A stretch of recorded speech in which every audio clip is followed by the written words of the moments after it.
बिस्मिल्लाहिर्रहमानिर्रहीम, अस्सलामुअलैकुम and a very good morning. साथ साथ आपको जुम्मा मुबारक कहेंगे। एक्सप्रेसो के एक नए एपिसोड के साथ मैं हूँ अरमला हसन। मैं इमरान हसन। इस उम्मीद और दुआ के साथ कि आप खैरियत से नए दिन का आगाज़ कर चुके हैं या करने वाले हैं। दोनों सूरतों में हमारी बेस्ट विशेज़ आपके साथ हैं। अल्लाह करे आपका दिन बहुत अच्छा गुजरे। ये दुआ इसलिए अल्लाह सब ज़रूरी है कि आपको एक पॉजिटिव थाट दे दे और फिर उसके बाद आप दिन का आगाज़ करें।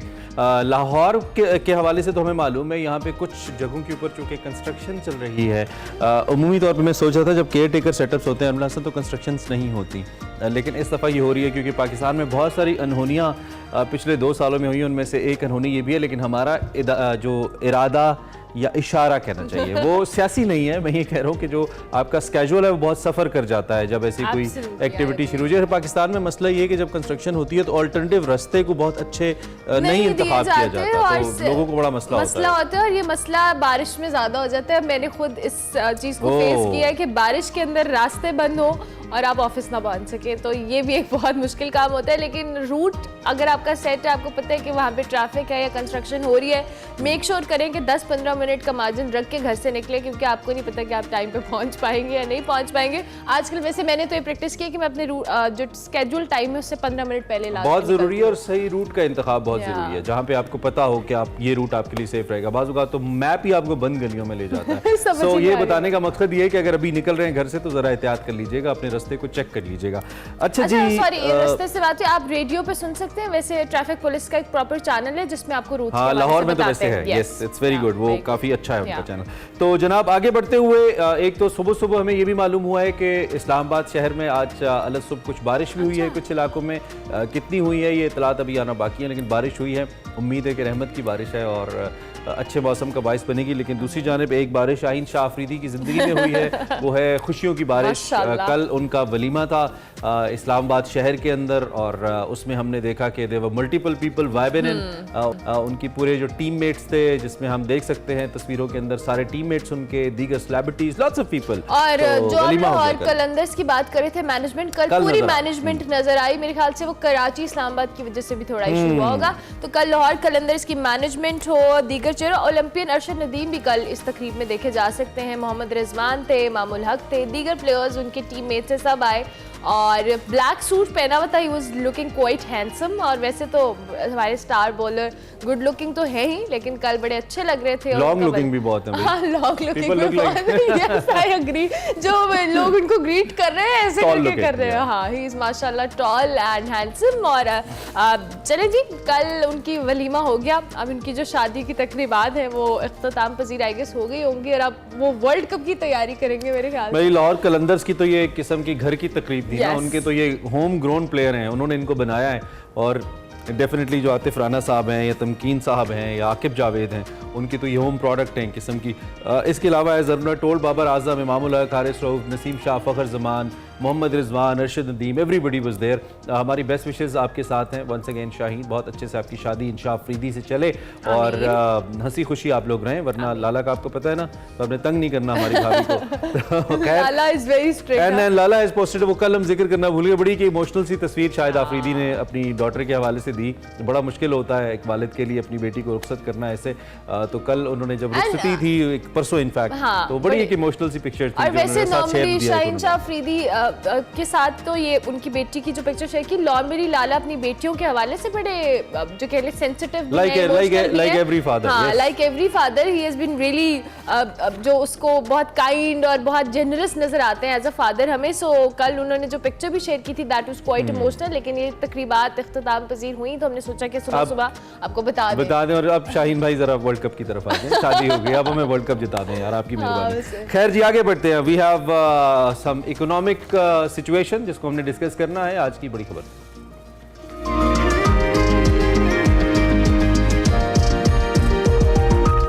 आम इंतखाबात से मुताल्लिक हर किसी की जो क्या कहना चाहिए चहमगोइयाँ थी, खदशात थे, सस्पेंस था। इलेक्शन कमीशन ने कल एक प्रेस रिलीज के जरिए उसको ख़त्म करने की कोशिश की है। मैं तो ये कहूँगा। ऐलान कर दिया गया है जनवरी के आखिरी हफ्ते में आम इंतखाबात कराएंगे। ये गुज़िश्ता रोज़ chief election commissioner Sikandar Sultan Raja साहब की जानिब से उनकी ज़ेर सदारत एक इजलास हुआ था। उसके बाद ये एलामिया जारी किया गया ऑफिशियली। जो हल्का बंदियों का इब्तदाई मामला था, इसमें फ़हरिस्त 27 सितंबर को जारी की जाएगी। 30 नवंबर को हल्का बंदियों की हतमी फ़हरिस्त जारी हो जाएगी और 54 दिन के बाद आम इंतखाबात करा दिए जाएंगे। ये जो आम इंतखाबात के होने से हिचकोले खाती मईशत है, क्या इसको सहारा मिल सकता है? एशियाई तरक्याती बैंक तो कन्विंस्ड है। कल भी हमने आपके साथ ये रिपोर्ट शेयर की थी। एशियाई तरक्याती बैंक ये कहता है कि अगर पाकिस्तान की हम महंगाई की बात करें, जो इस साल तकरीबन 29.2% से कम होकर 25% पर आ सकती है अगर ये इंतखाबात टाइमली हो जाए। ADB ने ऐसा कहा है। दूसरी जानिब जो एशियाई तरक्याती बैंक है उसका ये भी कहना है कि जो तवानाई के नर्ख हैं इसमें इजाफे और रुपए की गिरती कदर से जो बुलंद तरीन महंगाई है इस वक्त, उसका दबाव बहरहाल बरकरार रहेगा। लेकिन अगर इंतखाबात हो जाए तो इस वक्त हमारी GDP दे आर प्रेडिक्टिंग 1.9 और 2024 को भी वो एक प्रेशर ईयर कह रहे हैं, तो उससे कुछ ना कुछ बेहतरी जरूर आ सकती है। बिल्कुल। दूसरी जानिब निगरान वज़ीर आज़म अनवारुल हक काकर साहब की MDIMF जो क्रिस्टीना जॉर्जिया है उनसे अमेरिका में मुलाकात हुई, जिसमें अनवारुल हक काकर साहब ने जो MDIMF है उनको हुकूमत पाकिस्तान की जानिब से मुल्की मईशत के इस्तेहकाम और बहाली के लिए मुख्तलिफ इक़दामात से आगाह करते हुए कहा है कि इक़दामात का मकसद जो है जी पायदार इक़्तिसादी तरक्की है, सरमायाकारी के लिए एक मुस्तहकम और साजगार एनवायरनमेंट या माहौल पैदा करने और माशरे के जो कमज़ोर तबके हैं उनके हवाले से उनकी हिफाजत पर भरपूर तवज्जो दी जाएगी।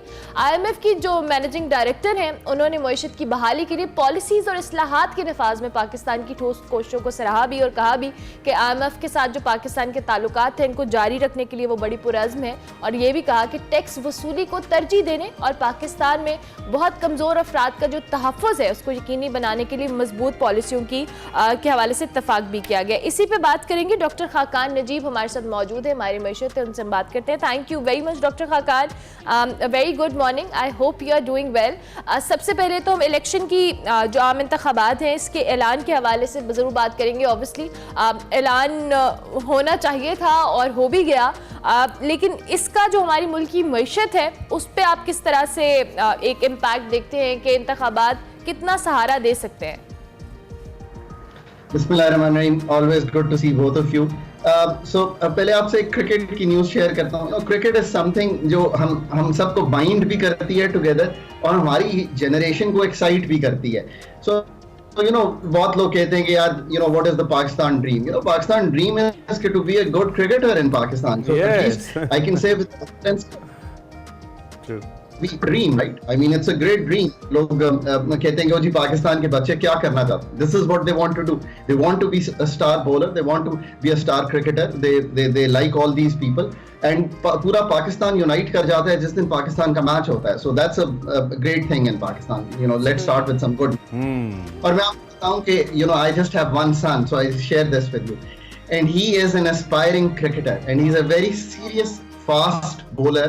वो अभी 120 की स्पीड पे बॉल करता है। He's about 15 years old.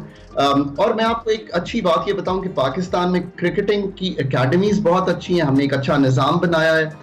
मतलब हमने कहीं तो कोई अच्छा काम किया ना। ये सारे जैसे आपने कलंदर्स का जिक्र किया, वो कभी कभी कलंदर्स से भी जाके खेलता है। वो भी HSN में है। वहाँ एक रियाज साहब हैं, he is a good level 3 coach, वो उसको प्रैक्टिस कराते हैं।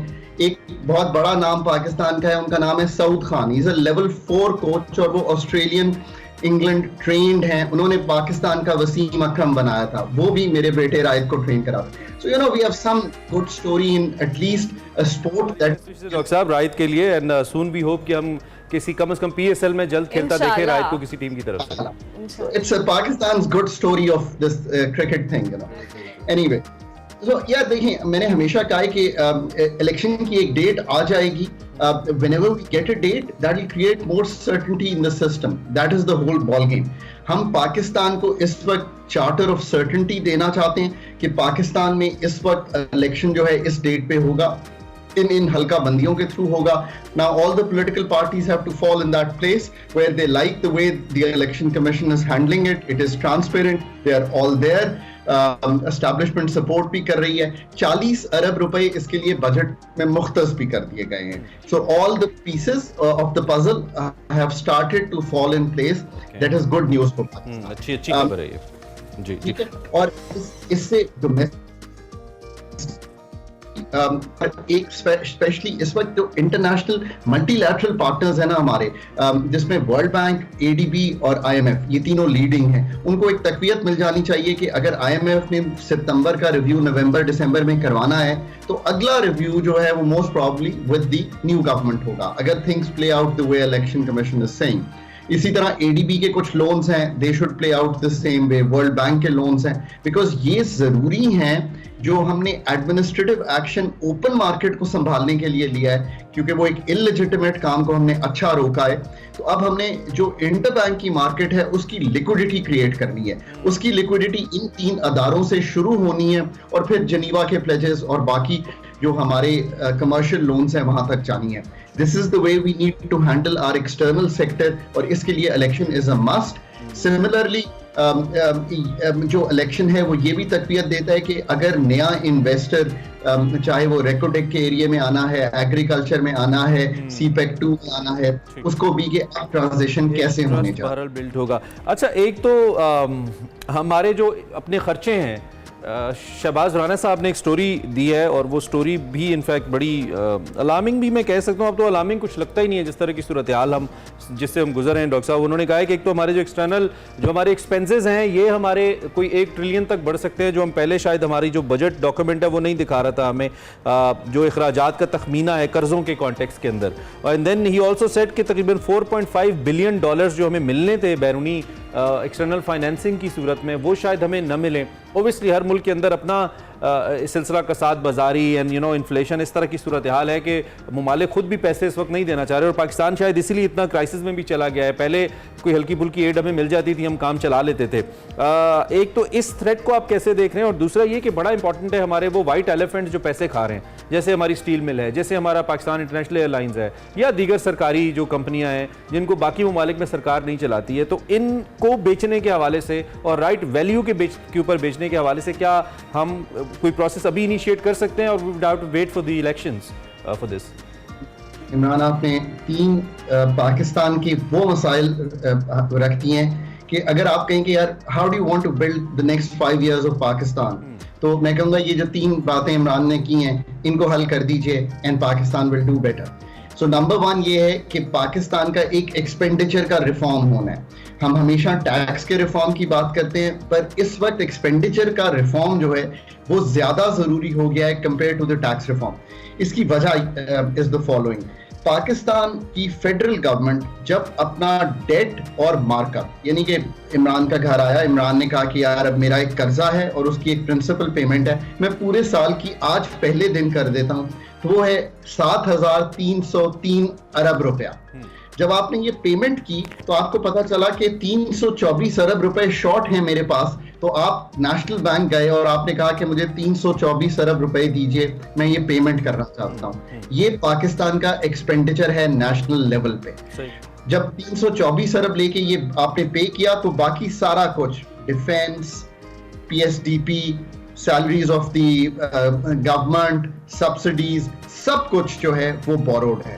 सो एक्सपेंडिचर का रिफॉर्म स्टार्टिंग फ्रॉम कि जो मार्कअप में इतना बड़ा कुछ जा रहा है, जिसमें डेट का रिफॉर्म है, सब्सिडीज का रिफॉर्म है, पेंशन्स का रिफॉर्म है, टैरिफ का रिफॉर्म है, जो चीजें हमने प्रोविंसेस को दे दी हैं उनका खर्चा हम चला रहे हैं। 17 ऐसे सब्जेक्ट हैं, एजुकेशन, हेल्थ, उनका रिफॉर्म है, HEC का रिफॉर्म है, इनकम सपोर्ट प्रोग्राम का रिफॉर्म है, और इसी में कैरी करें कि वो रिफॉर्म है कि जो मनीज 88 बिलियन रुपीस, मतलब लोग कहते हैं ना कि हुकूमत हमारे लिए क्या करती है, 88 अरब रुपया रेलवे में डालेंगे तो रेलवे इस साल चलेगी। This is what the country does for the people of Pakistan. 500-600 अरब की सब्सिडी जो है हम शायद मिनिमम डालेंगे इसमें पावर सेक्टर में। ये से टाई करें कि अब आपने अगले 5 साल में रेलवे का क्या करना है, आपने डिस्पोज का क्या करना है, मतलब और करना एक ही चीज है। इसमें अब हम आने वाले जो प्रोग्राम्स करेंगे उसमें हम एक बिल्ड करेंगे नैरेटिव के प्राइवेटाइजेशन के अलावा ये रीस्ट्रक्चरिंग वगैरह कोई चीज नहीं होती। और आप मुझसे ये पूछेंगे मैं आपको बताऊंगा, क्योंकि मैंने 3 बार ये रीस्ट्रक्चरिंग की हैं और वो कामयाब नहीं हो सकी हैं। So privatisation is the next agenda. So हमने इमरान बहुत अच्छी गुफ्तगू की है कि एक एक्सपेंडिचर का रिफॉर्म, क्योंकि शहबाज की स्टोरी थी, तय किया है कि उससे जो पैसे एसओईज को जा रहे हैं वो सिर्फ प्राइवेटाइजेशन से रुकेंगे।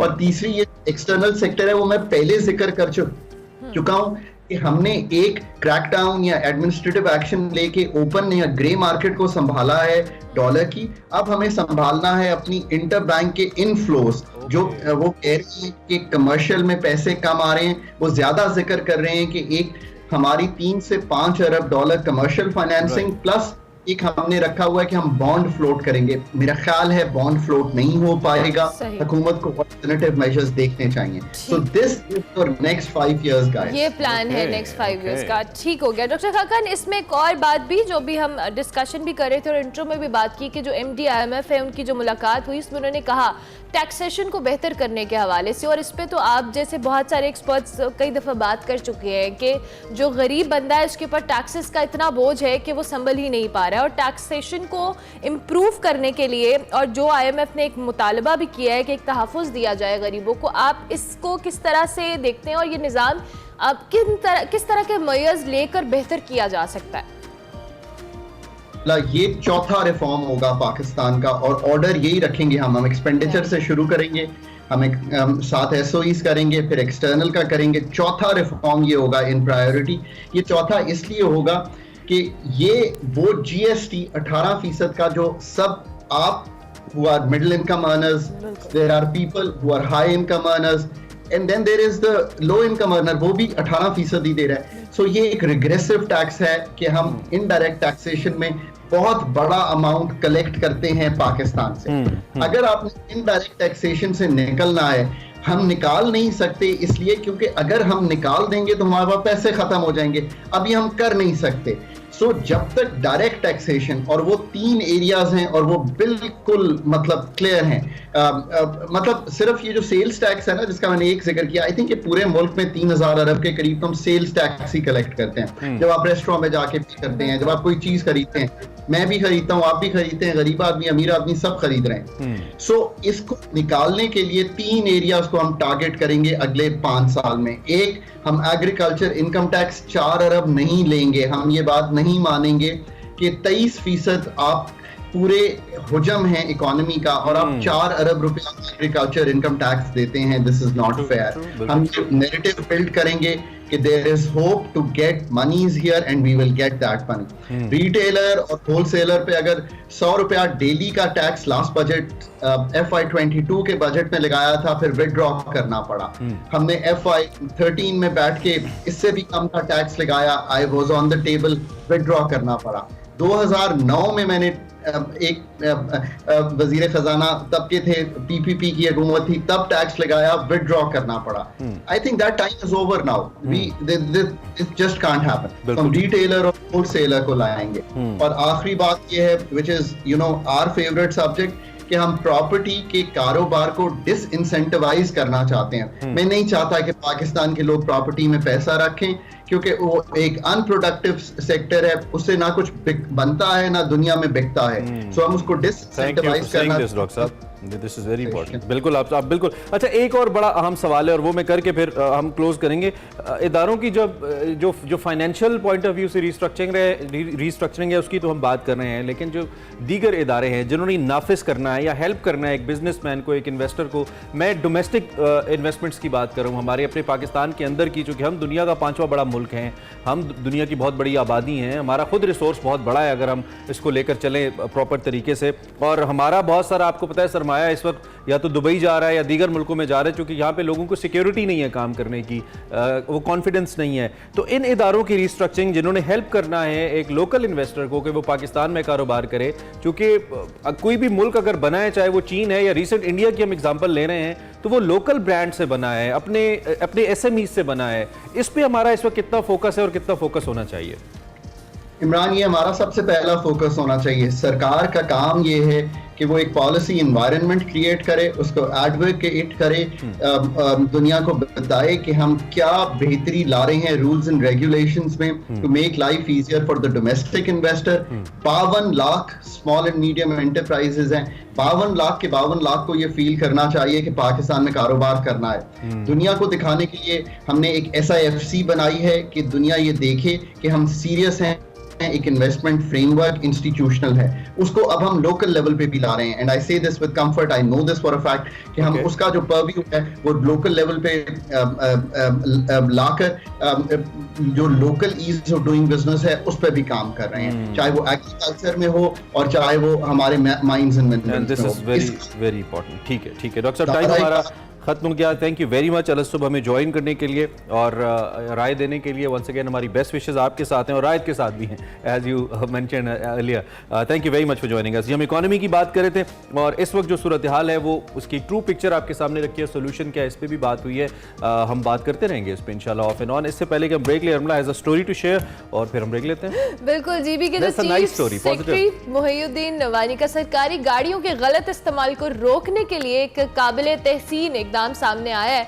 तमाम सरकारी महकमों को हिदायत की गई है कि वो अपनी गाड़ियों को मखसूस अल्फाज और लोगों के साथ ब्रांड करें और इससे शफाफियत और एहतसाब को यकीनी बनाया जाएगा। It's very interesting and strange at the same time because इस तरह के इकदाम से इसका फायदा भी होगा। ऑब्वियसली लोगों को पता होगा कि ये उन्हीं के जो कह रहे जो सेक्रेटरी साहब ने इतनी डेयरिंग बात कर दी, अल्लाह करे सेक्रेटरी साहब अल्लाह उनको इस्तकामत दे कि पब्लिक प्रॉपर्टी है। और इससे अब दो चीजें हैं, एक तो अवाम को एहसास मिल्कियत, आपको कॉन्फिडेंस देगा, दूसरा अवाम को भी एहसास जिम्मेदारी देगा कि ये मेरी मिल्कियत है, इसकी हिफाजत मैंने करनी है। सो आपको याद होगा पहले जब हम पॉलिटिकल एहतजाज किया था लोगों ने 9 मई के ऊपर, तो अपनी बसें जला दी थी, करोड़ों रुपए की अपनी गाड़ियां जला दी थी जो अवाम की मिल्कियत है। मेट्रोज जला देते हैं, हम सबसे पहले अपने इमलाक को नुकसान पहुंचाते हैं। तो ये दोनों चीजें आपके लिए रिस्पांसिबिलिटी भी एट द सेम टाइम। लेकिन बहुत अच्छा इकदाम है सेक्रेटरी साहब आपका, वी रियली अप्रिशिएट। और कम से कम जो सरकारी मुलाजमीन है जो बेहंगम तरीके से कम इन मसाइल को इस्तेमाल करते हैं, सब नहीं लेकिन ज्यादातर, तो वो अब उम्मीद है कि नहीं करेंगे। उनको पता होगा कि पब्लिक प्रॉपर्टी है, लोगों को पता है हमारे टैक्स के पैसे की गाड़ी है। ब्रेक लेते हैं, ब्रेक के बाद वापस आते हैं। Welcome back to Expresso. Program में आगे बढ़ते हैं और आपकी मुलाकात वंस अगेन एक एक्सप्रेसो हीरो से करवाते हैं। खवातीन आपको मालूम ही है हर मैदान में, अब ये मुझे लगता है हम लोग जुमला हमें नहीं कहना चाहिए क्योंकि अब खवातीन और हजरात में कोई फ़र्क नहीं रहा है, खासतौर में in terms of performance, in terms of proving their selves. Golf की अगर बात करें तो गोल्फ के मैदान में भी अब जो खवातीन की दिलचस्पी है वो बढ़ रही है और अब तो नेशनल लेवल के ऊपर प्लेयर सामने आ रहे हैं। 27th chief of naval staff golf championship हुई, यहाँ पे जो लेडीज़ कैटेगरी है वहाँ पे डॉक्टर आनिया फारूक ने अपने इस टाइटल को अपने नाम किया। डॉक्टर आनिया के हवाले से अगर आपको बताएं तो इनका स्कोर 80 रहा, जबकि हुमैरा खालिद 82 स्कोर्स के साथ दूसरे और अभिया खानम तीसरे नंबर पर रही। आनिया साहिबा जो है वो पेशे के एतबार से डेंटिस्ट हैं, फुटबॉलर भी हैं और 38th Punjab open golf championship 2019 की फातेह भी रह चुकी हैं। और ऐसे कैसे हो सकता है कि उन्होंने कुछ अचीव किया, तो हम उनसे बात न करें। इस वक्त आनिया लाइव विद अस। बिल्कुल, डॉक्टर आनिया को हम खुश आमदीद कहेंगे। Thank you very much doctor Aniya Farooq, good morning and first of all congratulations, बहुत बहुत मुबारकबाद आपको। हम ज़रूर चाहेंगे कि आप फुटबॉलर भी हैं, आप पेशे के अतबार से डेंटिस्ट भी हैं और अब आप जो कह लें इस गोल्फ के अंदर भी अपनी कामयाबियों के झंडे गा रही हैं। अपने तजर्बे के हवाले से बताइएगा टाइटल जीतने के और आपका ये जर्नी कैसा रहा? Thank you so much for having me on the show. Absolutely amazing journey so far, alhamdulillah. Hurdles आते हैं हर किस्म की जर्नी में आपकी, but अल्लाह का शुक्र है I overcame all of the hurdles and here I am now. And अभी भी बहुत आगे जर्नी है इंशाल्लाह। That's super great। और जब ये शुरू किया था खेलना, क्या सिर्फ शौक के लिए शुरू किया था डॉक्टर आनिया, या आपका प्लान था कहीं कि मैंने प्रोफेशनली इसको अच्छे लेवल पे खेलना है? Initially तो I really did not take golf that seriously. मैं बिल्कुल इसको बिल्कुल as a sport या as a time pass sport के लिए देखा करती थी, but then eventually I started taking interest and now I really want कि मैं इसको as a career अपना pursue कर सकूं।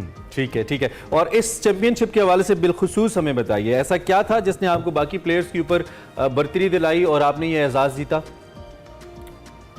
I feel जैसे कि मैं बहुत दफ़ा पहले भी कह चुकी हूँ, सारे प्लेयर्स बहुत अच्छे होते हैं but again it comes down कि जिस पे ज्यादा नर्व्स पे कंट्रोल है एट द एंड वो जीत जाता है। सही, जबरदस्त। अच्छा डॉक्टर आंधी, ये भी बताइएगा, अभी हमने इंट्रो में भी मेंशन किया कि आप फुटबॉल भी खेलती हैं, तो ये फुटबॉल से गोल्फ तक का जर्नी ये क्या है, और आपने फुटबॉल छोड़ा या अभी भी आप उसको परस्यू कर रही हैं?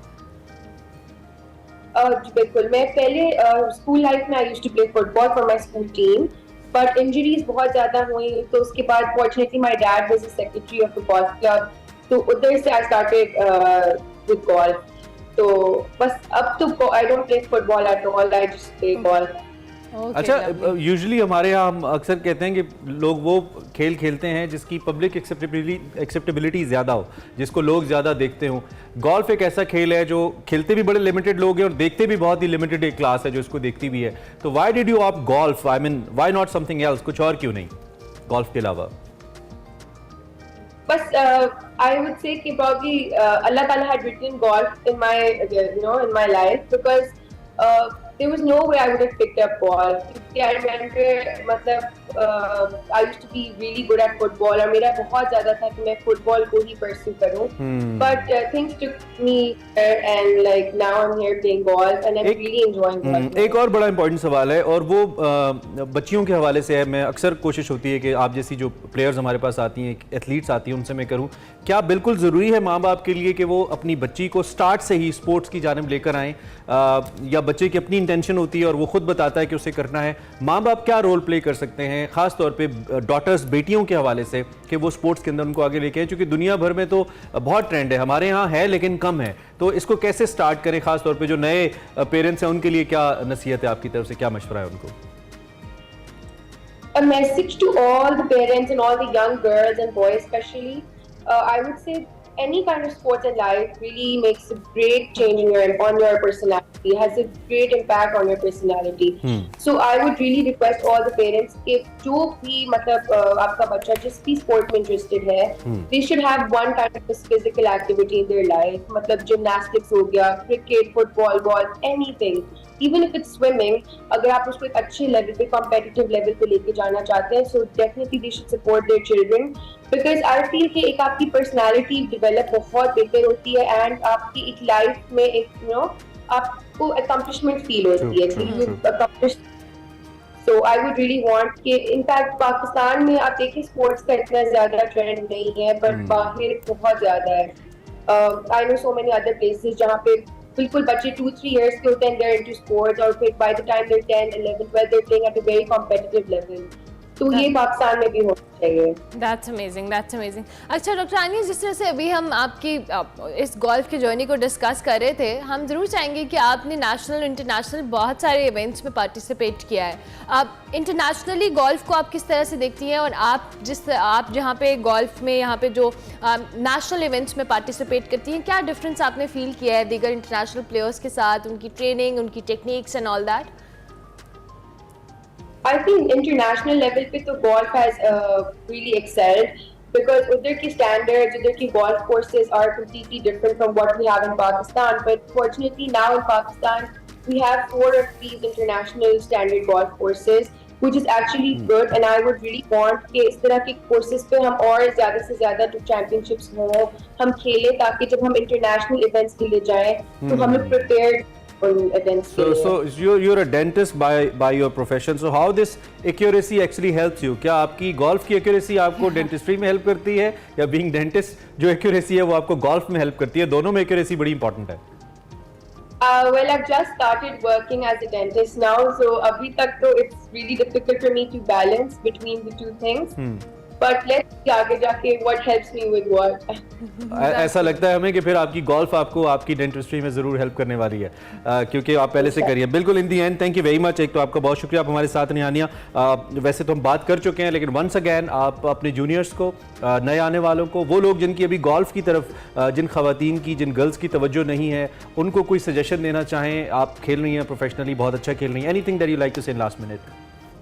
Well, the only message that I would like to give is that कभी भी hope ना lose करें, you will face hard times, you will face difficult times, but you have to stay consistent, you have to keep working hard, and inshallah you will get there. इंशाल्लाह thank you very much doctor Aniya Farooq हमारे साथ मौजूद थी। अब golf के हवाले से हम बात कर रहे थे और इन्होंने chief of naval staff golf championship में बड़ी शानदार कारकर्दगी का मुजाहरा किया और हमने इनसे बात की, इनके जर्नी के हवाले से पूछा। अभी मैं एक ब्रेक लेते, मैं कह रहा था बड़ा अच्छा होता है ना कि अम्मा अब्बा को आप डिग्री से मुतमईन कर दें कि ये ले मैंने डिग्री कर दी और साथ अपने शौक को परस्यू करें, दैट्स द बेस्ट वे। चलिए जी ब्रेक लेते हैं, ब्रेक के बाद वापस आते हैं। में एक बार फिर खुशामदीद। बात करते हैं सिख मजहब के बानी बाबा गुरु नानक देव जी की, जिनकी आज 484वीं बरसी मनाई जा रही है और उसकी जो मरकजी तकरीब पाकिस्तान में है वो दरबार साहब करतारपुर में हो रही है। बाबा गुरु नानक सिंह की जो पैदाइश है वो ननकाना साहब में 15 अप्रैल 1469 को हुई। गुरु नानक देव बाबा जी बुद्ध सिख मत के बानी हैं और इसके अलावा 10 सिख गुरुओं में उनकी जो रैंकिंग है, उनका जो नंबर है वो नंबर 1 है, पहले नंबर पर थे। गुरु नानक को ज़माने का अजीम तरीन मजहबी रहनुमा भी करार दिया जाता है। बाबा गुरु नानक देव जी ने अपनी ज़िंदगी के जो आखिरी 18 बरस हैं वो करतारपुर में ही गुजारे। दरबार साहब करतारपुर के बारे में आपको मालूम है, ये पाकिस्तान में सिखों का दूसरा मुकद्दस तरीन मकाम है और जो इंडियन बॉर्डर है ये बिल्कुल उसके नज़दीक है, सिर्फ 4 किलोमीटर का उससे फासला है, उस पर ये वाक़ है। और भारत समेत ही दुनिया भर में बड़ी तादाद में जो सिख यात्री है वो करतारपुर आते भी हैं, आए हुए भी हैं और अब तो चूँकि ये खोल दिया गया है बॉर्डर लोगों के लिए, सिखों के लिए ख़ास तौर पर, तो यहाँ पर आके माथा टेकते हैं, बाबा जी गुरु नानक के हवाले से उनको सलाम करते हैं। एक मुनफरिद रूहानी शख्सियत थे, अमन का दर्स दिया, जो मुआशी मुसावात है उसकी बात की, भाईचारे और नेकी पर उनकी सारी तालीमात मबनी है। 22 सितंबर 1539 को करतारपुर में ही दुनिया का ये मेला छोड़ा रुखसत हुए और आज सिख यात्रियों की एक बड़ी तादाद वहाँ पे आ रही है। लंगर का बड़ा वसी इंतज़ाम है, सिक्योरिटी के इंतजाम हैं, एक फेस्टिविटी है, तो हमने कहा ज़रूर हम शेयर करें और विश करें बाबा जी को आज उनका जन्मदिन। बिल्कुल, आगे बढ़ते हैं प्रोग्राम में। अब आपको दिखाते हैं हमारा सेगमेंट साइंस एंड टेक, जिस पर अहमद मलिक आज हमें बता रहे हैं कि जो सूरज ग्रहण है उसके जानवरों और हशरात पर क्या असरात होते हैं। इसी हवाले से बात हो रही है, देखते हैं आज का सेगमेंट।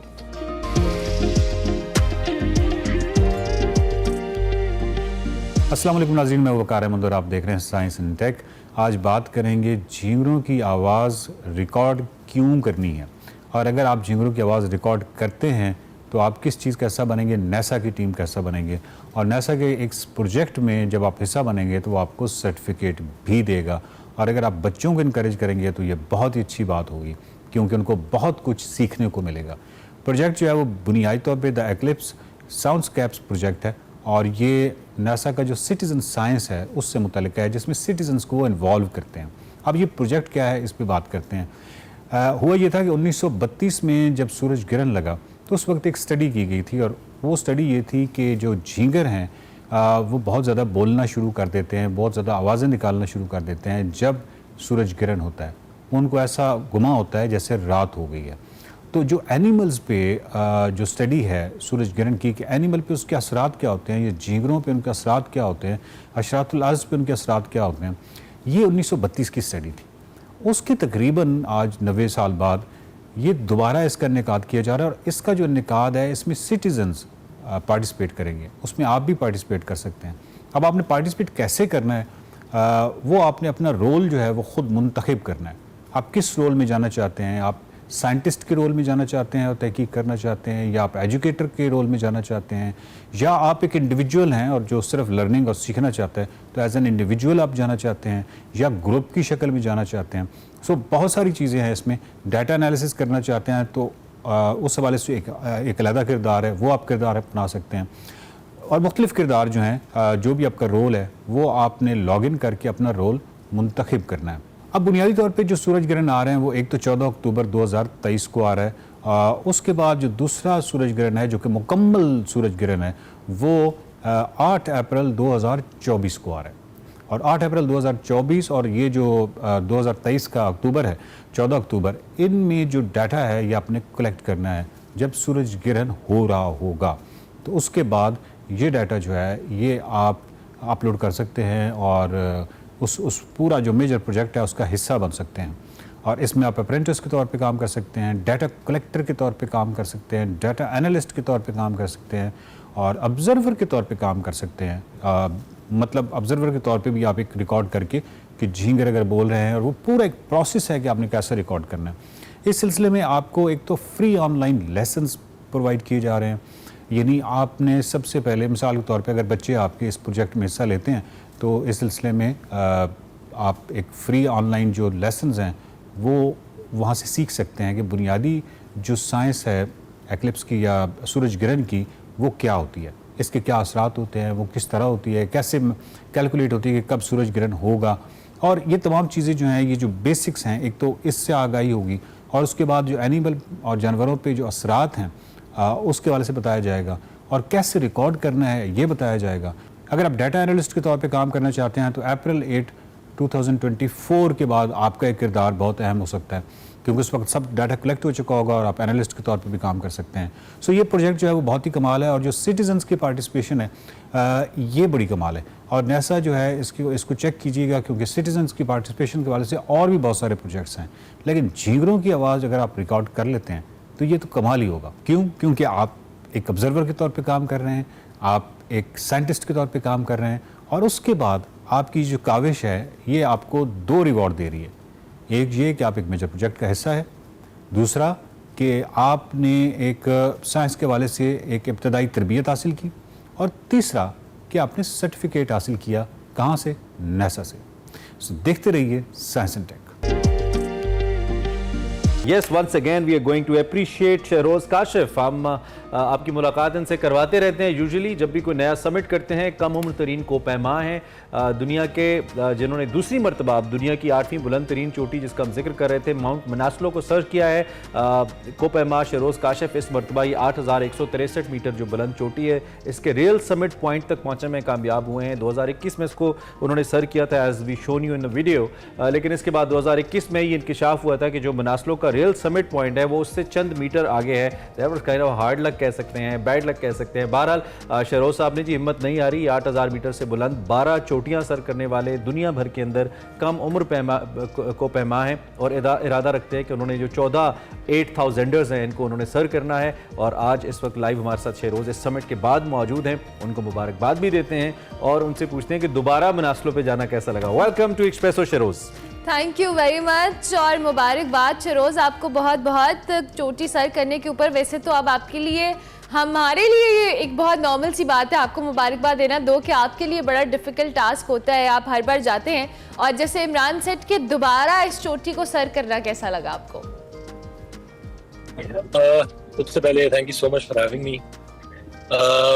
ये चोटी को सर करना मेरे लिए उतना ही इम्पोर्टेंट था जितना मेरा 14 प्रोजेक्ट था, बिकॉज 1970s के अंदर से लेके 2021 तक आज तक लोगों को ये पता ही नहीं था। जितने भी लोगों ने इन 14 चोटियों को सर किया है सब उसी पॉइंट तक पहुंचे जिस पॉइंट तक हम पहुंचे।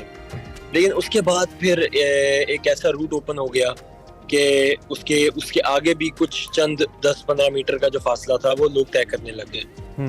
पहले हम नहीं, बिकॉज वो बहुत ज़्यादा मुश्किल था। लेकिन अब अल्हम्दुलिल्लाह मुझे I am proud of my self और अल्लाह का शुक्र है कि मैं उस पॉइंट तक पहुंचा हूँ, क्योंकि as a climber it was my job कि मैं उस चोटी को जो है वो पूरा जो उसकी जो पूरी हाइट है उसको स्केल करूँ। और अल्हम्दुलिल्लाह अल्लाह चीज़ में हेल्प की है मेरी, एंड आई एम हैप्पी। तो डिफरेंट था पहली दफ़ा से जाना, इस दफ़ा कुछ फ़र्क था? नहीं यार, सच कोई फ़र्क नहीं था। मतलब मैंने इस बार तो बल्कि बहुत स्पीड में किया है। तो इस बार वो थोड़ा गुस्से वाला फैक्टर भी था बीच में, इस बार गुस्से में किया थोड़ा। गुस्से में जज्बाती हो कि आपने ज़्यादा उसको चैलेंज कंसिडर किया था। शेहरोज ऑब्वियसली ये बड़ी मुश्किल है ये सारी चीज़ें करना, इतनी चोटियों पे जाना और बैक टू बैक जाना। अभी हमें पता भी लगा कि थोड़ा सा आपकी तबीयत भी अपसेट थी, व्हाट हैपेंड? और वहाँ पे उस चोटी को सर करते हुए वर यू रियली फाइन? कोई इस तरह के मसाइल तो नहीं हुए आपको? एक्चुअली अभी इस वक्त मेरी हार्ट बीट बहुत तेज हुई है, मुझे high altitude D acclimatisation syndrome हुआ है इस वक्त। और अभी यस मैं जाऊंगा अभी हॉस्पिटल चेक करवाने, मेरी हार्ट बीट काफी ज्यादा तेज है। एक्चुअली मैंने विदाउट एक्लेमेटाइजेशन की है, मैं एक्लेमेटाइज नहीं हुआ और बहुत कम टाइम फ्रेम के अंदर करके मैं वापस आया, विद इन 3-4 डेज किया मैंने अभी। नहीं, इसके खैर प्रोटोकॉल्स को मीट करना तो बहुत ज़रूरी है, बिकॉज अब वी रियली वांट कि आप हेल्दी रहें और ये एक्टिविटीज़ चलती रहें, मे यू गेट रिकवर्ड सून, मैं इसको यही कहूँगा। शेरोज़, ये बताइए आपके अब जब ये इतना सारा सफ़र हो गया है तो मुख्तलिफ माउंटेन से आपकी दोस्ती बड़ी इंपॉर्टेंट होती है, अब ऐसा लगता है कि 8000ers जितनी है उनसे आपकी दोस्ती हो गई है और अब वो आपके लिए बस जैसे होता है ना कि बाहें खोले खड़ी होती हैं कि आइए शेरोज़ हमें समिट कीजिए, क्या ऐसा ही है या नहीं? हर नई चोटी एक नए चैलेंज के साथ आती है और उसके नए चैलेंजेस होते हैं, नई उसकी जहतें होती हैं। मेरा ख्याल से कि हर माउंटेन की एक अपनी जर्नी होती है। मतलब वजीर कितना भी बादशाह का पसंदीदा हो जाए, दरबार में इजाजत लेके जाता है। तो हमारे साथ भी यही है कि हम भी दोस्ताना रवैया नहीं रखते हैं। हम लोग मूड को देखते हैं, माउंटेन मूड को। वक्त क्या था जब आपने इसको सबमिट किया एंड कैसा फील था जब आपने दोबारा से पहुंच गए उसी चोटी के ऊपर? वक्त रात का था उस टाइम पे, हम लोग काफी स्पीड से जा रहे थे और जो हम लोगों ने समिट से थोड़ा सा नीचे कोई 40-50 मिनट वेट किया कि थोड़ा सा सूरज ऊपर आ जाए तो हम लोग जाएं समिट करके एंड आके। अच्छा, जबरदस्त। अच्छा शेरोज, ऑब्वियसली हर चोटी के ऊपर कोई ना कोई ऐसी चीज होती है, कोई ऐसा यादगार परियों की लम्हा बात होता कर रही हैं है। आप? नहीं परियां कहाँ से? वैसे शेरोज परियां होती हैं ऊपर, कहते हैं परियां उतरती हैं। परियां जो बेस कैंप से जाती हैं वो भी परियां नहीं रहती। That was a good one. I really like it. अच्छा शेरोज, परियां होती हैं। अभी हम जिससे बात करें, हर चोटी की एक डिफरेंट कहानी होती है, डिफरेंट एक्सपीरियंसेस होते हैं, कोई ऐसा वाकया होता है जो याद होता है और आपने पहले भी हमारे साथ काफी शेयर किए हुए हैं। कोई इस बार आपके साथ कोई ऐसी चीज जो आपको हमेशा याद रहेगी? इस बार बस कुछ ऐसा सच तो कुछ भी नहीं था इस पीक पे, क्योंकि बहुत कम टाइम फ्रेम के साथ की है, स्टोरीज बहुत ज्यादा कम है। लेकिन ये है कि हाँ जी, मैंने अपनी 12वीं चोटी को कंप्लीट किया और ये पहली 8000 होगी जिसको मैंने सबमिट करने के बाद भी सबमिट किया है। हाँ। तो नहीं, लेकिन हमें तो ये होता है कि हमारा इतना सोना लॉरी मुंडा जा रहा है तो हो सकता है कोई परी वरी आशिक हो जाए, कुछ ऐसा हो जाए। ये तो हम इम्कानात में बता दिया ना, परियां नहीं रहती। सुन के पागल हो गए। यहाँ पे सैफुल मुलूक पे जाए, वहाँ पे वो लोकल दास्तान को कह रहे होते हैं इधर परियां उतरती हैं, तो मैं हैरान हूँ अभी तक कोई परी आप पे आशिक नहीं हुई शेरोज? नहीं, मैं बता तो रहा हूँ ना कि जो परियां हमारे साथ जाती हैं बेस कैंप के आगे, वो परियां नहीं रहती हैं। ओके, सो अब फाइनली हमें ये बता दीजिए, एक तो ये जो आपकी रिकवरी है ये कितना टाइम लेगी और अगला आपका क्या प्लान है, नेक्स्ट प्लान क्या है, किस चोटी को सबमिट करने जा रहे हैं आप? रिकवरी तो हो जाएगी इंशाल्लाह, लेकिन मेरी एक रिक्वेस्ट है, ठीक है, और ये बहुत इंपॉर्टेंट है कि इस वक्त जो है वो मुझे चाइना का वीजा मिलने में थोड़ी सी मुश्किल आ रही है। मेरी ये रिक्वेस्ट है हर बंदे से कि आप लोग प्लीज इसके बारे में सोशल मीडिया पे ट्वीट्स करें। आप लोग जो है वो थोड़ा प्रेशर बिल्ड ऑन करना पड़ेगा हमें। और ये मुश्किल क्यों मुश्किल है? क्या मुझे है और क्यों है? हाँ एग्जैक्टली। यहाँ पे तो यही कहा गया है कि पाकिस्तानियों को जो है वो पाकिस्तान से जाके वीजा लेना पड़ेगा, बाकी मुल्क के लोगों को मिल रहा है यहाँ से नेपाल से वीजा मिल रहा है। ओके, तो मुझे पाकिस्तान आना पड़ेगा और दोबारा इसको करके करना पड़ेगा। तो मेरी बस यही रिक्वेस्ट है कि मुझे as soon as possible visa चाहिए ताकि मैं अपने जो प्रोजेक्ट है उसको कंप्लीट करूं। अपनी हमारी जो एम्बेसी है नेपाल में, वहाँ पे काठमांडू में, वहाँ पे आपकी बात हुई है? यहाँ से वो लोग अप्लाई तो कर रहे हैं, लेकिन बिकॉज चाइना, आपको पता है कि चाइना इतना एक्सप्लेनेशन नहीं देता, बस चाइना यही बोलता है कि आपको ये करना पड़ेगा। ठीक है, तो अभी I will come to Pakistan इंशाल्लाह और फिर लेट्स सी के देखते हैं फिर क्या होता है, and then I have to go back to Nepal as soon as possible. Okay, चलें, इट्स अ बिट टफ, लेकिन हमारी बेस्ट विश आपके साथ है। थैंक यू वेरी मच खराब तबीयत के बावजूद हमें ज्वाइन करने के लिए। अब आप क्विकली बंद करके अपना फ़ोन और फ़ौरन हॉस्पिटल जाइए ताकि आपकी हार्ट बीट नॉर्मल हो और आप जल्दी से रिकवर करें और इसी तरह से हम आपके साथ बातें करते रहें। एक तो ये बड़ा इंपॉर्टेंट है इस वक्त इनका सेहतमंद होना, और दूसरा ये कि जो डिप्लोमेटिक रिक्वायरमेंट होती हैं हम रिक्वेस्ट कर सकते हैं अपने प्लेटफॉर्म से कि कुछ सिफाती तौर पर अगर हेल्प हो सके, इनका ये विजिट पाकिस्तान का ना लगे और डायरेक्टली इनको वीज़ा मिल जाए तो बहुत बेस्ट हो, क्योंकि उनके मुताबिक उनको as early as possible visa required है। और ऑब्वियसली अब एम्बेसीज अपने तौर पे कोशिश कर रही हैं, लेकिन जाहिर है कुछ रिक्वायरमेंट्स उनकी भी हैं, चाइना की भी हैं। सो लेट्स होप कि शेरोज को वीज़ा मिले और जो उनका प्रोजेक्ट है वो उसको तकमील के मराइल तक पहुंचाएं और मे ही गेट वेल सून। शेरोज, अपने फॉलोअर्स को आखिर में कुछ कहना चाहें आप जाते जाते? मैं बस ये कहना चाहूँगा कि I always say कि go where you feel most alive and sky's the limit, और just be careful with this के being, doing and having. So Best of luck in your life. Thank you brother, thank you and wish you all the best for your next venture. Shahroz Kashif, the youngest mountaineer, जिन्होंने इससे पहले 12 चोटियां sir कर ली हैं, 8000 और 14 को sir करने का इरादा रखते हैं। अगर ये कर लेंगे तो ये यंगेस्ट माउंटेनियर होंगे दुनिया भर के अंदर जो ये कारनामा सर अंजाम देंगे। And once again we appeal कि सिफारती सतह पे वीज़ा के लिए इनकी जो हेल्प हो सकती है, हमारे जो सिफारती मिशन हैं उनको करनी चाहिए, इनको हेल्प करना चाहिए ताकि इनको ज़्यादा हैसल ना हो, प्रॉब्लम ना हो ज़्यादा। अभी हम ब्रेक लेंगे, ब्रेक के बाद वापस आएंगे, आप देखते रहिए Expresso. Welcome back to Expresso program के आपको दूसरे हिस्से में खुशामदीद, बल्कि दूसरा भी आ गई होगी, 2.5वां हिस्सा है, सॉरी। कुछ बात करते हैं जी लंदन में होने वाले इजलास के बारे में, जिसमें नवाज शरीफ, शहबाज शरीफ, मरियम नवाज साहिबा और दीगर सियासी कायदीन आज लंदन में सर जोड़कर बैठेंगे जी, क्योंकि मुस्लिम लीग नून के जो सदर हैं शहबाज शरीफ साहब 1 माह बरतानिया क़याम के बाद वतन वापस आए और 24 घंटों बाद ही वो दोबारा लंदन रवाना हो गए। चेमगोया ये की जा रही है कि नवाज शरीफ के जो जारहाना रवैये है उसके बाद कोई पैगाम लेकर लंदन पहुंचे हैं और मरियम नवाज भी गुज़िश्ता रोज़ लंदन में पहुंची हैं और लंदन में क्या आप जो कह लें खिचड़ी पक रही है, क्या प्लानिंग है, क्या लंदन प्लान के बाद नवाज शरीफ की जो वतन वापसी है वो ताख़ीर का शिकार तो नहीं हो जाएगी, और क्या मुस्लिम लीग नून नवाज शरीफ की जो वतन वापसी है इस पर कोई और यू टर्न लेगी? अरे यू टर्न क्या याद करा दिया, बड़े अरसे बाद यू टर्न का हमारे साथ जी इस वक्त फेडरल कैपिटल से हमारे साथी मौजूद हैं, शौकत पराचा साहब सीनियर सहाफ़ी तजियाकार हैं, उनसे ज़रा हम इस पर राय ले लेते हैं कि वो इस यू टर्न जो उन्होंने हमें याद कराया कैसे देखना है। गुड मॉर्निंग शौकत भाई, थैंक यू वेरी मच, आपने हमें ज्वाइन किया। यकीनी तौर पर आप चूँकि ऐवान इक़्तिदार के आस पास हैं और समझते हैं यहाँ पे जो इस वक्त चहमगोइयाँ चल रही हैं, सबसे पहले तो आप अपना गैस या तज्जिया हमें इस हवाले से बताइए कि शहबाज साहब को जो वापस जाना पड़ा है, क्या जो हम समझ रहे हैं ऐसा ही है? नवाज शरीफ साहब के बयान के बाद कुछ हालात तब्दील हुए हैं जिसके लिए उनको जाना पड़ा है, क्योंकि ये जाना बहरहाल नॉर्मल तो नहीं है।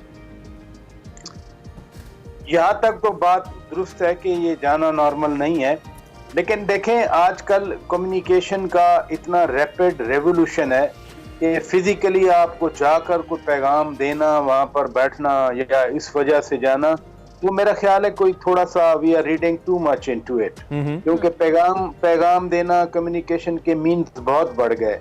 अलबत्ता इसमें कोई शक नहीं है कि मियां शहबाज शरीफ एक काइंड ऑफ शटल डिप्लोमेसी में मसरूफ हैं। वो खुद कहते हैं कि जी मैं तो एस्टेब्लिशमेंट की आंख का तारा हूँ। वो खुद फख्र महसूस करते हैं कि मुझे ताना दिया जाता है कि मैं एस्टेब्लिशमेंट के नीचे लगा हुआ हूँ।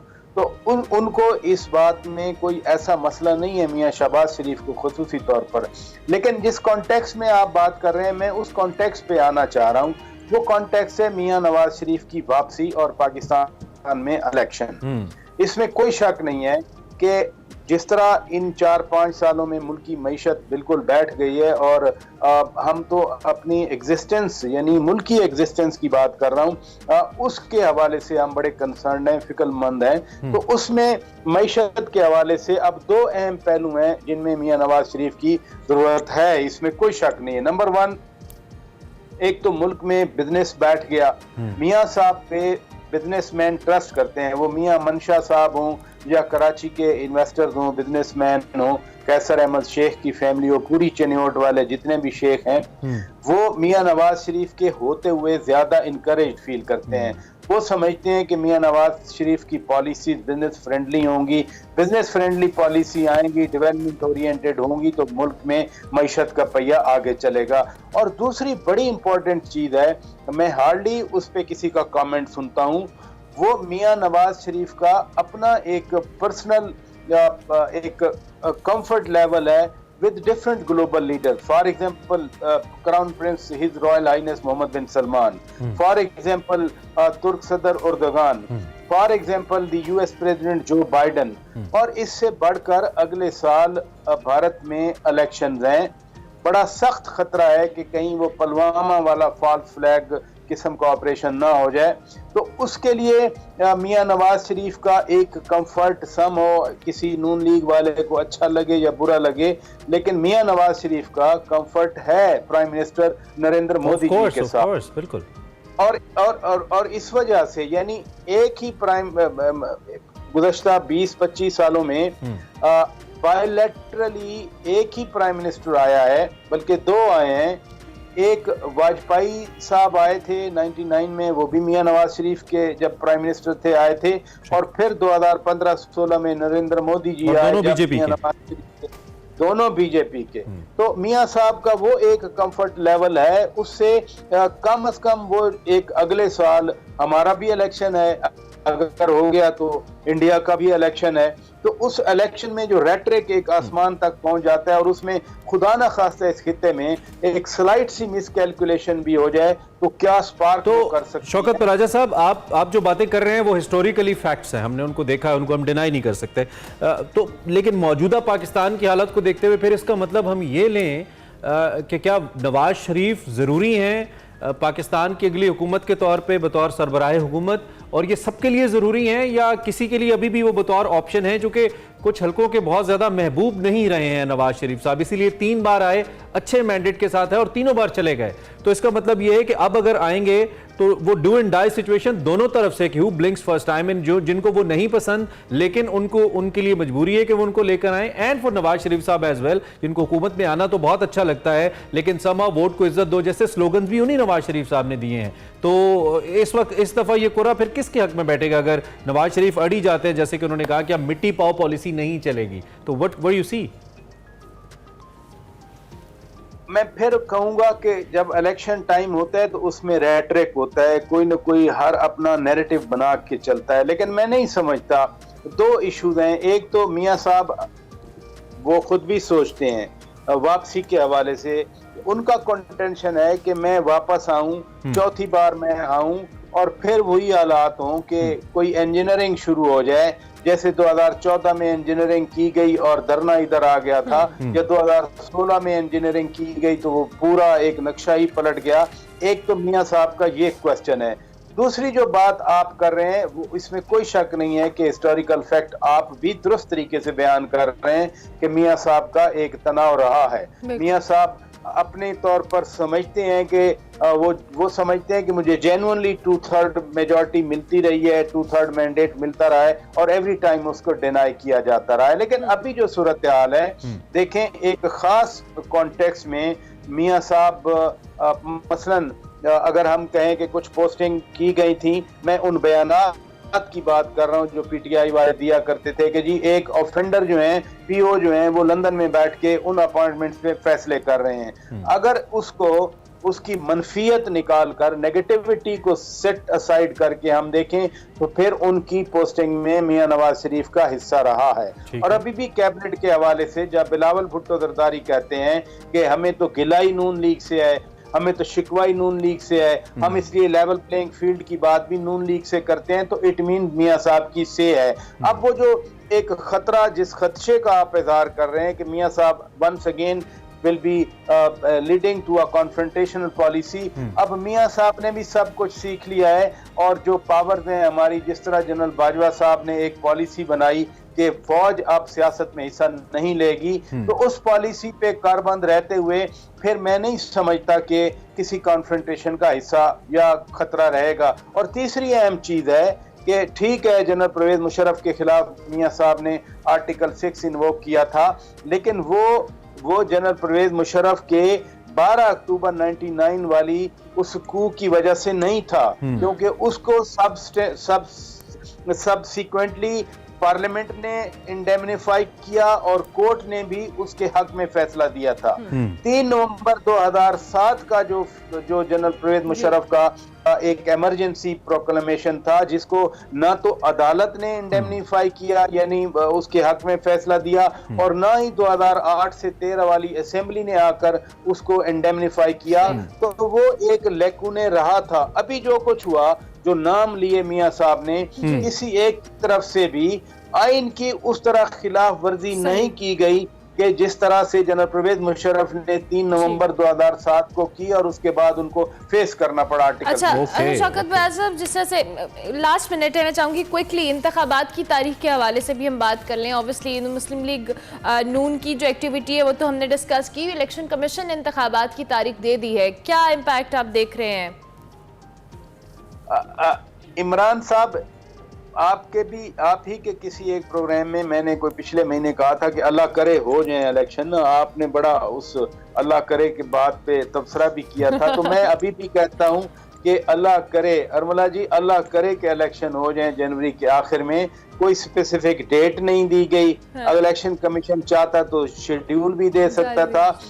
जैसे ही 30 नवंबर को हतमी हल्काबंदियां लगेंगी, आपको एक लंबी च्यूंटियों वाली लाइन नजर आएगी जो लिटिगेशन के लिए जाएंगे हर डिस्ट्रिक्ट वाले। कितनी देर में सुप्रीम कोर्ट उन लिटिगेशन को वो डिस्पोज ऑफ करती है। और फिर मैं सीरियसली वरीड हूँ। आप तो लाहौर में बैठे हैं, मुझे ये बताएं जनवरी में आप सुबह कितने बजे देख सकते हैं, दोपहर को कितने बजे थोड़ी सी विजिबिलिटी आती है, और शाम में कितना जल्दी जो फॉग है या स्मॉग है जो ये फॉग से न डराएं हमें फॉग से हमें वैसे ही बड़ा डर लगता है। हमें डस्का याद आ जाता है, डस्का की धुन याद आ जाती है। अच्छा, जल्दी से ये बता दें कि शहबाज शरीफ साहब मिशन लंदन में कामयाब होंगे जिसको लेकर गए हैं वो? नहीं, मिशन में तो शहबाज शरीफ साहब कामयाब रहे हैं ना, वो वजीर आजम रहे हैं, सबके मुतफिका वजीर आजम मशवरा लेकर गए हैं वो मशवरा ठीक रहेगा। देखें, शहबाज शरीफ का एक चीज ज़हन में रखें, यहाँ मीम से शीन और शीन से मीम की बातें की गई, मीम कहीं ना बनी, शीन कहीं ना बनी, वो नून ही रह गई। शहबाज शरीफ बात तो कर सकते हैं मियां नवाज शरीफ के साथ, वो आर्ग्यू भी करते होंगे बैठ के, लेकिन वो मियां नवाज शरीफ को छोड़ नहीं सकते। और ये खाम ख्याली होगी अब, कम से कम ये तो प्रूवन फैक्ट है जो उन्होंने इससे पहले भी कहा कि मुझे ऑफर की गई थी बट मैंने भाई को बिट्रे नहीं किया। ठीक है प्राइज साहब, थैंक यू वेरी मच जी, बहुत शुक्रिया। पॉलिटिकल डिस्कशन हमने की जी आपके लिए। क्या सूरत हाल है इस वक्त लंदन में, क्या चल रहा है, क्या नवाज शरीफ वापस आएंगे या नहीं, इस पर हमने बात की। ब्रेक लेते हैं, ब्रेक के बाद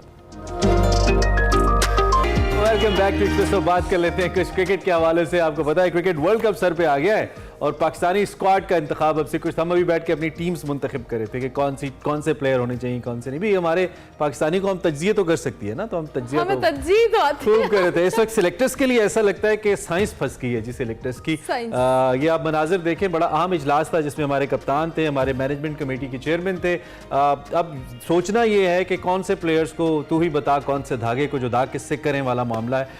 इस वक्त कुछ धागे जुड़ नहीं रहे, कुछ जुदा नहीं हो रहे। आज दिन 11:15 बजे इतलात मौजूद हैं कि बड़ा अहम इजलास हो रहा है क्रिकेट बोर्ड का। इसमें जो वर्ल्ड कप का स्क्वाड है उसको अपनी शक्ल दी जाएगी, who is going to be in, कौन आउट हो रहा है। भारत में जो स्केड्यूल वर्ल्ड कप है इसके वार्म अप मैचेस 29 सितंबर से शुरू हो जाएंगे, यानी कि 5-6 दिन बाकी हैं। और वर्ल्ड कप के लिए जो इंजर्ड नसीम शाह हैं, उसके अलावा फ़हीम अशरफ हैं ऑलराउंडर, उनकी जगह हसन अली, आमिर जमाल, जमान खान और अरशद इकबाल इस वक्त सिलेक्शन की दौड़ में शामिल हैं। देखते हैं पूरा किसके नाम निकलता है। फिर उसामा मीर का नाम बड़ा गर्दिश में है, अबरार अहमद जो कि मिस्ट्री स्पिनर हैं, उनके बारे में भी बहुत बात हो रही है, जो मुझे लगता है कि is going to be a part of it. Haris Rauf साहब ने कल अपनी बॉलिंग की है, उनके भी विजुअल्स देख के हमें अच्छा लगा कि वो बॉल कर रहे थे। So ultimately we have to see कि जी सिचुएशन क्या बनती है। हमने उसके लिए एक ऐसी शख्सियत को मदऊ कर लिया है जो काफ़ी हद तक तो मामलात को समझ के भांप के बता देते हैं कि क्या होने वाला है। और शाहीन शाह अफरीदी की शादी अटेंड करने के बाद जो तकारीब अटेंड की हैं उसके बाद मुझे लगता है कोई इनसाइडर तो मिला ही होगा मिर्जा इकबाल बेग साहब को। Mirza Iqbal Baig doctor of cricket हमारे साथ मौजूद है। मिर्जा साहब thank you very much, good morning, कैसे हैं आप, ठीक ठाक है? बहुत बहुत शुक्रिया, सुबह खैर इमरान और आप दोनों को। मैं बिल्कुल ठीक हूँ। ऑडियो का प्रॉब्लम आ रहा है थोड़ा सा, आई होप कि ठीक हो जाएगा।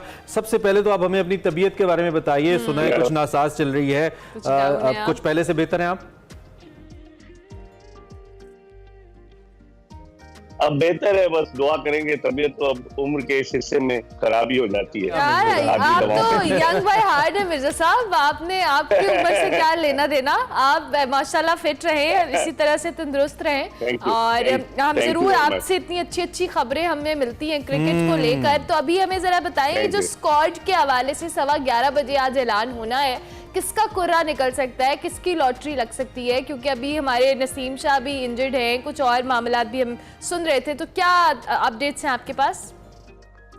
देखिए अरमला, अगर देखा जाए तो कल ही मोहम्मद हफीज ने इजलास के बाद रिजाइन कर दिया, जिससे लगता है कि सब कुछ ठीक नहीं है।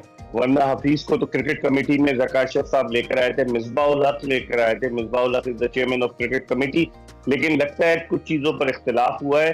और कौन सी ऐसी रॉकेट साइंस है, 11 खिलाड़ी तो ऑलरेडी सिलेक्टेड होते, 4-5 खिलाड़ियों को फाइनल करना था और उसके लिए इजलास पे इजलास वो जो होता है तारीफ पे तारीफ, तो वही हो रहा है यहाँ लग रहा है मुझे। तो एक बिल्कुल सिंपल सी चीज है कि आपने 5 खिलाड़ी और सिलेक्ट करने, 11 ऑटोमेटिकली सिलेक्टेड होते, लेकिन मुझे लग रहा है कि कई खिलाड़ियों के नामों पर जो है एतराज हो रहा है। सबसे पहले तो मोहम्मद आमिर की वापसी के हवाले से कुछ लोगों ने कहा और कुछ लोग ये कह रहे थे कि शायद आमिर वापस आ जाए, और हफीज ने उसके अगेंस्ट एक स्टेटमेंट भी दे दिया कि ऐसे लोगों को जिन्होंने पाकिस्तान का नाम बदनाम किया उनको नहीं आना चाहिए। फिर बाबर आजम से मोहम्मद आमिर की आपस में बड़ी अड़ी है, तो इसलिए बाबर आजम भी फेवर नहीं करेंगे।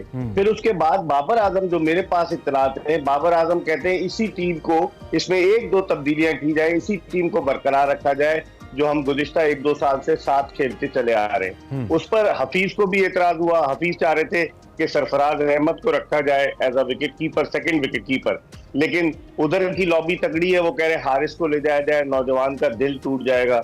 कितने दिल तोड़ेंगे हम लोग, बहुत सारे दिल टूट चुके हैं। बल्कि मैं सब कहना चाहिए कितने दिल जोड़ेंगे हम। अच्छा, मैं इस गुत्थी को अगर सुलझाने की कोशिश करूं, आपका माशाल्लाह इतना तजुर्बा है, आपने इन सब प्लेयर्स को पहले शुरू से लेकर स्टार्स बनते तक देखा है, और कुछ प्लेयर्स हैं जिनको आप बिल्कुल जानते हैं कि उनका गेम किस तरह का है। If I give it to you Mirza साहब, कि आपको अगर ये चॉइस मिली कि आप एक तजवीज़ दें कि ये प्लेयर्स ठीक रहेंगे वर्ल्ड कप के लिए अदर देन दोज 11, तो आपकी चॉइस क्या होगी?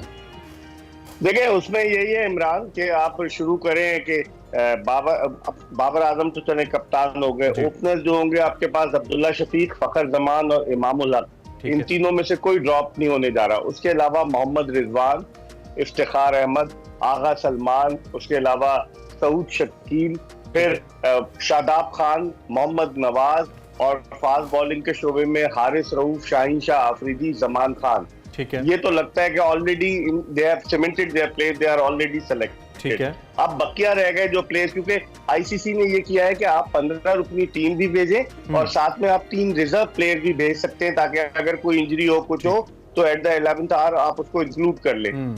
तो अब जो बाकी बच्चे जिनमें टाई है, एक लेग स्पिनर अबरार अहमद का नाम लिया जा रहा है कि मिस्ट्री लेग स्पिनर है because of the poor form of Shadab Khan. उसके अलावा बाद लोग इमाद वसीम का भी कह रहे थे, लेकिन मुझे मुश्किल नजर आता है। Imad Wasim could be a good choice. सवाल ये पैदा होता है, अगर नसीम शाह अनफिट है तो नई गेंद कौन करेगा शाहीन शाह अफरीदी के साथ? ये भी एक क्वेश्चन मार्क है, क्योंकि जमान जो है वो आखिरी ओवर में बॉलिंग करते हैं, हारिस रऊफ पर बीच में आकर बॉलिंग करते हैं। 50 ओवर्स का मैच होगा, तो एक वो भी है। फिर उसामा मीर को ये रख रहे थे, वो कहते हैं उसामा मीर को सिर्फ ट्रेवल कराया है, उसको खिलाया नहीं, तो उसामा मीर और अबरार में भी टाई हो सकती है। और इसके अलावा फास्ट बॉलिंग के शोबे में मुझे जो इत्तलात मिली है, ज़का अशरफ साहब चाह रहे हैं शाहनवाज दहानी को लिया जाए, और उस पर भी बड़ी बहस हुई है, लेकिन अभी शाहनवाज दहानी का फिलहाल चांस नजर नहीं आता। लेकिन एक ग्रुप जो रोटी गैंग है वो पूरा जोर लगा रहा है कि Hasan Ali should be back in the team और हसन अली को लाया जाए। तो अगर आप इन सारों को जमा कर ले तो ये मेरी टीम है। ये आपकी टीम है। 2 टीमें बन गई हैं। अच्छा मिर्जा साहब, वैसे तो ये तो बड़ी अजीब सी बात है दो कि हम अब स्क्वाड को डिस्कस कर रहे हैं, बट अनफॉर्चुनेटली हम इतनी सीरीज अभी हमने खेली है, अफगानिस्तान के साथ खेली है, एशिया कप खेला है, ये जो वर्ल्ड कप की टीम पे अभी हम इतनी कॉम्प्लिकेशंस में पड़े हुए हैं। ये तो टीम अब एक बिल्कुल फर्म सी होनी चाहिए थी, पता होना चाहिए था कि वर्ल्ड कप किस टीम ने खेलना है। मतलब वर्ल्ड कप सर पे खड़ा है, 29 से वार्म अप मैचेस शुरू हो रहे हैं और अभी तक हम इसी जो कह लें गुत्थी को सुलझा रहे हैं कि हमारी टीम क्या होगी। तो ये कितनी अजीब सी बात आपको नहीं लगती कि इस पे भी होना चाहिए कि प्री प्लानिंग होनी चाहिए और टीम जो है वो कंटिन्यूटी होनी चाहिए, कंसिस्टेंसी होनी चाहिए। कंसिस्टेंसी जब क्रिकेट बोर्ड में नहीं है अरमला, तो फिर टीम में क्या होगी? आपको देखे 22 दिसंबर 2022 के बाद से Pakistan cricket board ad hoc basis पे चलाया जा रहा है। रमीज गए, नजम सेठी आए, नजम सेठी गए, ज़का अशरफ आए। तो वहां ऊपर से जब कंसिस्टेंसी नहीं होगी तो फिर नीचे कैसी होगी? और दूसरे ये कि 2022 से आपने जो मैचेस खेले, कुछ कमजोर टीमों के खिलाफ भी खेले, नेदरलैंड के खिलाफ आपने खेले, आपने न्यूजीलैंड की एक बी साइड आई थी उसके खिलाफ खेले। तो लोग ये सवाल उठा रहे हैं कि इनके खिलाफ आपने बेंच स्ट्रेंथ को मौका क्यों नहीं दिया? अब आपने वही एक 11 के 11 खिलाते रहे वही, और फिर उसके वजह से भी बेंच स्ट्रेंथ को आप आजमा नहीं सके। अब जब आप उनको आजमाएंगे, जैसे मोहम्मद हारिस को खिलाया, वो 3 रन बनाकर आउट हो गया, तो ये भी एक क्वेश्चन मार्क है, कंसिस्टेंसी ऊपर से नहीं है जिसकी वजह से टीम में नहीं है, और बाबर आजम भी एक अंडर प्रेशर है। और अनफॉर्चुनेटली हम बेंच स्ट्रेंथ को उन मैचेस में आजमाते हैं जो समहाउ प्रेशर या मैचेस होते हैं या इंपॉर्टेंट मैचेस होते हैं, नॉट लाइक इंडिया जिसमें वो जैसे बांग्लादेश के खिलाफ वो हार गए लेकिन उन्होंने कुछ नए प्लेयर्स को खिलाया, तो उसमें कम से कम उनको कुछ ना कुछ ऐसा देखने को जरूर मिल गया। अच्छा, एक तो बाबर आजम की चॉइस कितनी इंपॉर्टेंट है, what I personally think is taking it from 1992 world cup, captain की चॉइस बड़ी इंपॉर्टेंट होती है क्योंकि कैप्टन ने अल्टीमेटली खिलाना है उन 11 को और ही नोज कि उसने कहां पे किसको खिलाना है, तो ये कितना इंपॉर्टेंट है। और दूसरा ये कि ये जो शाहनवाज धानी मेरे ज़हन में पता नहीं क्यों कहीं से सिंध कार्ड आ रहा है, हालांकि बड़े टैलेंटेड क्रिकेटर है, मैं कोई उनको लेबल नहीं करना चाह रहा, लेकिन कहीं क्या कोई पॉलिटिकल प्रेशर्स भी इन्वॉल्व हैं, ज़का अशरफ साहब का भी चूंकि ताल्लुक रहा है, आप समझ रहे हैं मैं क्या कह रहा हूं, तो कहीं कुछ ऐसा बिल्कुल मुझे तो लग रहा है कोई सियासी बुनियादों पर, क्योंकि पाकिस्तान क्रिकेट बोर्ड की जो मैनेजमेंट कमेटी बनी वो सियासी बुनियादों पर बनी, और अब आप तो पॉलिटिकल प्रोग्राम्स करते हैं, आपको तो सब पता है कि नून लीग और पीपल्स पार्टी ने अपनी बज़ाहिर अपनी राहें जुदा कर ली हैं, तो एक अंदर की जो टसल है, और कुछ लोग जो नून लीग के हामी हैं, क्योंकि फवाद भी मिनिस्टर बन गए हैं, आज चीमा भी हैं, तो कुछ लोग जो है वो चाहते हैं कि अब ज़का अशरफ साहब को घर भेज दिया जाए, क्योंकि ये पॉलिटिकल प्रेशर के बाद ये पीसीबी के चेयरमैन बने, जो एहसान मदारी साबिक सेक्रेटरी, तो वो एक फैक्टर आपने बड़ा सही उसको पॉइंट आउट किया, वो एक फैक्टर भी है इमरान जिसकी वजह से भी बहस हो रही है। अब आप बताइए, ज़का साहब should be a good administrator, वो क्रिकेटर नहीं है ना, वो क्रिकेट खेले, लेकिन ज़का साहब जो है वो सारी चीजें चला रहे हैं, और लोग कह रहे हैं कि उनके साहबजादे खान मोहम्मद अशरफ पसे पर्दा रह के सारी चीजें चला रहे। एक फैक्टर ये भी हो सकता है जिसकी आपने निशानदेही की है। ठीक है, और बाबर आजम वाला पॉइंट भी बता दें कि कप्तान की चॉइस को किस हद तक वैल्यू किया जाना चाहिए, दो कि हमने बड़ी महंगी एक सिलेक्शन चीफ सिलेक्टर भी और सिलेक्शन कमेटी हमने रखी है, नाम भी अच्छे उसमें सारे एक्सपीरियंस लोग हैं, लेकिन अल्टीमेटली कप्तान की राय को कितनी अहमियत दी जानी चाहिए इस सिलेक्शन में आपके ख्याल में? देखिए, बाबर आजम की राय को बहुत अहमियत देनी चाहिए क्योंकि खिलाना उसने है, और लोगों ने तो पहले से कहना शुरू कर दिया जब हम हार गए श्रीलंका के खिलाफ आखिरी ओवर में, तो लोगों ने कहा कप्तान सही नहीं है।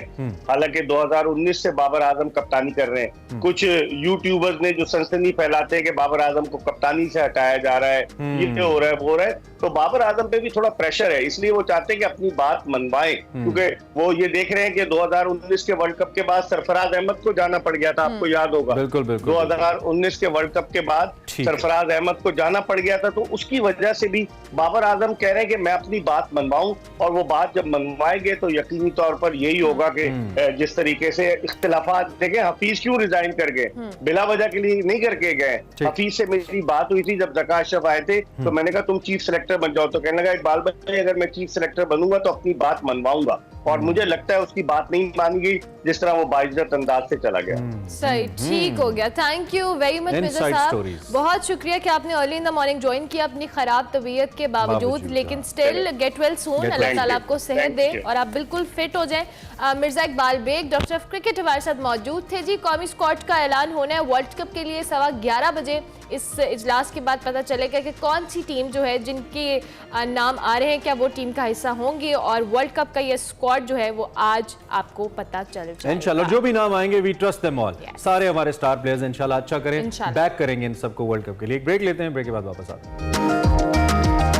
प्रोग्राम के बिल्कुल आखिरी हिस्से में आपको खुश आमदीद कहेंगे, और आपको पता है फ्राइडे को हम आपको जाते जाते बताते हैं कारवां सराय के हवाले से कि उसमें कुछ बातें जो होती हैं तार साहब करते हैं, वो किस हवाले से करते हैं। कश्मीर सीरीज़ आप देख रहे थे, कश्मीर के हवाले से बड़ी डिटेल तार साहब ने अपने एक्सपीरियंसेस को शेयर किया, और अब सादत हसन मंटो के हवाले से इस सीरीज़ का आगाज़ होने वाला है। इसमें क्या बात होगी संडे को 7:05 पे एक्सप्रेस न्यूज़ पे क्या बात होगी, इस हवाले से कुछ इसकी झलकियाँ आपको दिखाते हैं। एक और मुसाफिर आए हैं इस कारवां सराय में, चंद रोज़ ठहरेंगे, उनका नाम है सादत हसन मंटो। तो आइंदा कुछ शबों के लिए हम इसे कारवां सराय नहीं कहेंगे, मंटो सराय कहेंगे। कुछ ऐसा पेशतर मैं उनके घर गया था, मैं उसको बयान करना चाहता हूँ। मलक महराज खालिद भी वहाँ बैठे होते, और हमने हमेशा सलाम करनी, मेरे बच्चों ने करनी। जब वो हुए हैं प्राइम मिनिस्टर, ईद मनाने के लिए आए, यकीन कीजिए कि ईद के रोज़ हम ईद पढ़ के वापस आए हैं, मलक साहब वहीं सीढ़ियों में बैठे हुए, कोई प्रोटोकॉल नहीं, कोई गार्ड नहीं। वो इसलिए कि ये लोगों के लोग थे, घुसपैठिए नहीं थे, उन्हें ख़तरा ही नहीं था किसी से। वो तो लोगों में से उन्होंने जन्म लिया और वो लोगों में ही खुश रहते थे। और उस ईद को भी मेरे बच्चे अब तक याद करते हैं कि उन्हें 10-10 रुपए मलक महराज खालिद ने ईदी दी। और अंदर मैं जब दाखिल हुआ हूँ तो मुझे यूँ महसूस हुआ कि मैं मछली मंडी में आ गया, क्योंकि कढ़ाइयाँ चढ़ी हुई हैं, लोगों ने कब्ज़े किए हुए हैं, पराठे पक रहे हैं और जनाब चाय चल रही है और किसी ने कोई ईंटों का कुछ और किया हुआ है। और सबसे हौलनाक जो मंज़र मेरे लिए था, मैंने देखा कि हमारे फ्लैट के बिल्कुल सामने जहाँ आगा मोहम्मद बाकर रहते थे, मोहम्मद हुसैन आज़ाद के पोते, और खुर्शीद शाहिद रहती थी, सलमान शाहिद रहते थे, पारसी लड़कियाँ रहती थी, बैरट वगैरह वगैरह, वो पूरा का पूरा जो फ्लैट्स का था ना वो सिलसिला वो गायब है। और उसकी जगह एक बेहंगम जो है प्लाज़ा खड़ा है और उसके अंदर लिफ्टें चल रही हैं। तो मैं I was totally shocked. Khayyam ने अपनी पूरी ऑटोबायोग्राफी या कहीं भी लाहौर का तज़किरा इस हवाले से नहीं किया कि मैं लाहौर का रहने वाला हूँ, जिसका मुझे बड़ा अफसोस है। चिश्ती साहब का जिक्र किया उसने, लेकिन वो मुश्ताक धाको का भाई था, सगा भाई था, तो मुश्ताक धाको भी बड़ा अच्छा गाता था। तो वो सरे शाम आके लक्ष्मी मेंशन में हमारे साथ बैठ के ये रात ये चांदनी फिर कहाँ, सुन जा दिल की दास्तां, और बालकोनियाँ होती थीं और वहाँ पे लोग बैठे होते थे और उनमें लड़कियाँ भी होती थी। और मुझे याद है कि फूलों के गजरे गिरे थे एक मर्तबा, ये चांदनी फिर कहाँ जब गाई गई। इससे पहले कि प्रोग्राम बंद कर, एक बड़ी इंटरेस्टिंग स्टोरी हमारे पास मुत्तहिदा अरब अमारात के हवाले से है, जहां पे अबू धाबी में एक पानी के नीचे ज़ेरे आब मस्जिद बनाने का फैसला किया गया है। इस पर 25 मिलियन दिरहम लागत आएगी। अरब मीडिया रिपोर्ट कर रहा है इसका जो ढांचा है 3 मंजिलों पर मुश्तमिल होगा। ये उसका कुछ स्केच नक्शा आपके सामने है। आधा हिस्सा इबादत के लिए मुख्तस होगा, जबकि बाकी हिस्सा बैठने के लिए और कॉफ़ी पीने के लिए मुख्तस किया जाएगा। मर्द और ख़वातीन दोनों इसके अंदर जा सकेंगे। वज़ू करने की बैतुल खला की सहूलत मुयस्सर होगी। जगह का तयन अभी किया जाना बाकी है, ताहम साहिल समंदर के करीब बनाई जाएगी और ये अपनी तरह का वाहिद एक्सपीरियंस होगा कि अल्लाह की इबादत करें लेकिन ज़ेरे आब करें। तो देखते हैं क्या चीज़ बनती है। खैर, प्रोग्राम का वक्त खत्म हो गया। हम आपसे मंडे को मिलेंगे। कल और परसों हमारा बेस्ट ऑफ चलेगा। मंडे तक के लिए हमारी तरफ से अल्लाह हाफ़िज़। अल्लाह हाफ़िज़।